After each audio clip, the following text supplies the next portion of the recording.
Onye bụ propose site for Chukwuokike Puru ime ihe niile.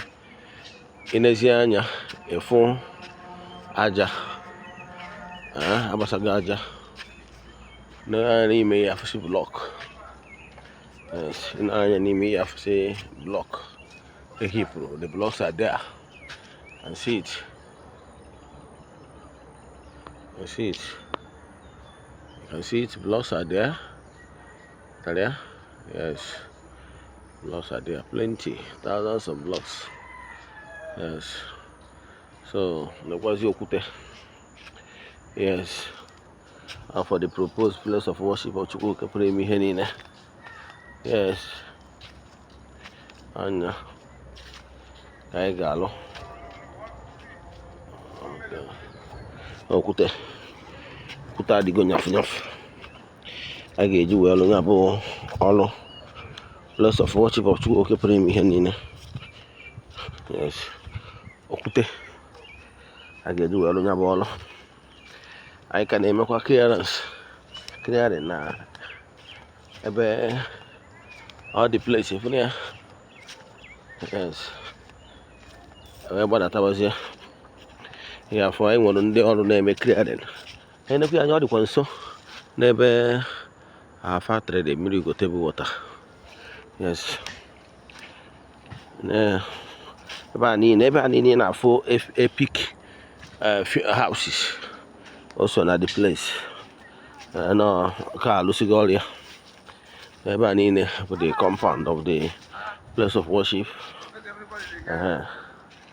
But as you have, we are cutting all the palm trees. Morning down.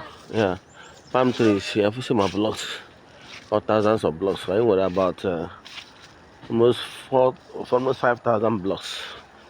So I want enough block gates earlier. Yes. Yeah, the land, temple land, place of worship. Yes. We where do I finish it now? Bakuni. So about Nina, when I buy the temple there. Yes, about Nina, about the queer. About Nina with the temple ground. Yes, see a full beacon. No, by there. There I have one okay, where I say Nime. I say about 100 feet there.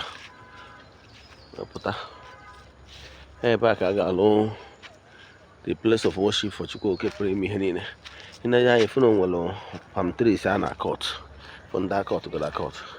We can push your way. So about niile ụkwụ na-abụghị n'afụ aka ya butukwu ya. Was the fencing ebe anyị wee bandịrị there. Anyị na ekwu okwu ya. Then yeah, fear that fence. That far, yes, that is our bag of butcher. Yeah, and I put that on. I put see on. If one dark cut to that cut. That auto Toma. Morning. So ever can you make it? Okay. I know Bakumbo. We are trying to get more land here. I propose so man I want to secure this land from this beacon down. Can we no place everybody will keep you do other things like research institute, but land here have to go expensive, very expensive now. When I saw a plot they were about 10 million naira. Actually they develop very well. So yeah guys, yeah. This year right around. In a giant number being a full being a full now. Ugochitubelu water. Anya they enough. All the factory, it's all very close to the temple. Yeah guys, the only known here Ogbuefi Ezeana ugochitubelu Oraifite. Akajuko. Okwasi isi nchụaja n'ọdịnala Restoration Evangelical Mission. Just all over the world, the place of worship, I am a foundation laying on the 16th. we are getting everything ready. Thank you. Amaka Melon Nina.